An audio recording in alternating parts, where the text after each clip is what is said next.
लोग सुन करके आते हैं, मेहमान आ गए थे तो इतना सुंदर सुंदर भोजन उसकी पत्नी बना करके पवाई कि अब उसको जाने का मन नहीं करता है।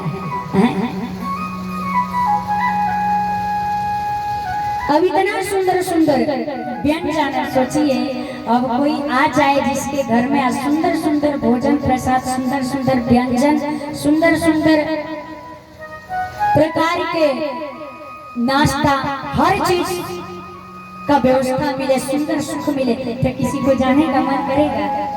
अब हम ही लोग ले लीजिए। अब यहाँ पे आए हमारी माता जी हैं, आप लोग को मैं परिचय दे देती हूँ। हमारे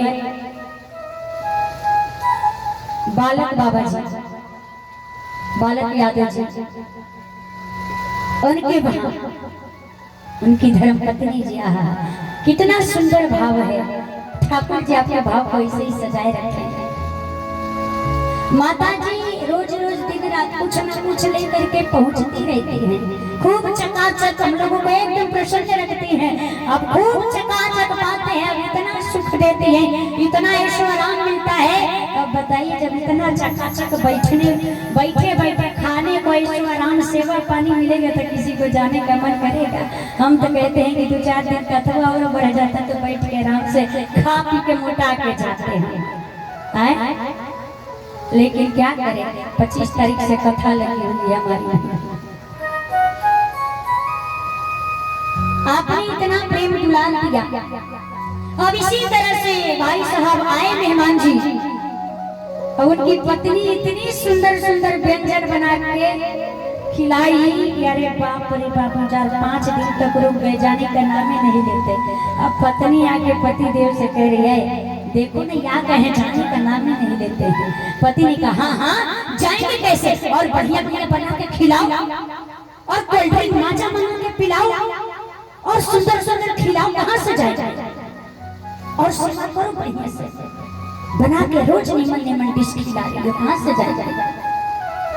और सोचे कि जाएंगे कैसे, यदि भोजन बनाएंगे तो उनको देना पड़ेगा, यदि नहीं बनाएंगे तो हमारा एकादशी हो जाएगा।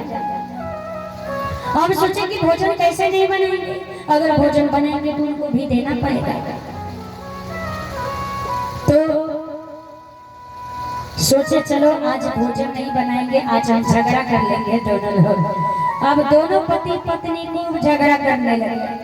पति ने डांट दिया, पत्नी जवाब दी, पति ने एक थप्पड़ मार दिया, और जैसे मारा तो पत्नी जोर जोर से रोने लगी। और जैसे ही रोना प्रारंभ की कि जाओ मुझे मार दिए, अब जैसा रोना धोना देखे तो अब मेहमान भाई साहब आए और अपना झोला झंडी देके, अरे आज रोना धोना इतना है, मुझे भोजन तो मिलेगा नहीं। अपना बोरिया बिस्तर उठाए, झोली कमंडला लेकर के चल दिए। जब चले गए तो पति ने पूछा, इधर बोली क्या है, क्यों रो रही है क्या? पत्नी ने कहा क्यों मारे हो? पति ने कहा बकलोल, हम तुमको सचमुच में थोड़े न मारे, हम तो तुमको झूठ मूठ में मारे हैं। पत्नी ने कहा तो हम कौन समझे सच में रो रहे हैं, हम तो झूठे मूठ में रो रहे हैं। तब तक वो झोला झंझट उठा कर लेके चले आए। उन्होंने कहा हम कौन सा सचमुच में गए थे, हम तो झूठे मूठ के गए हुए थे।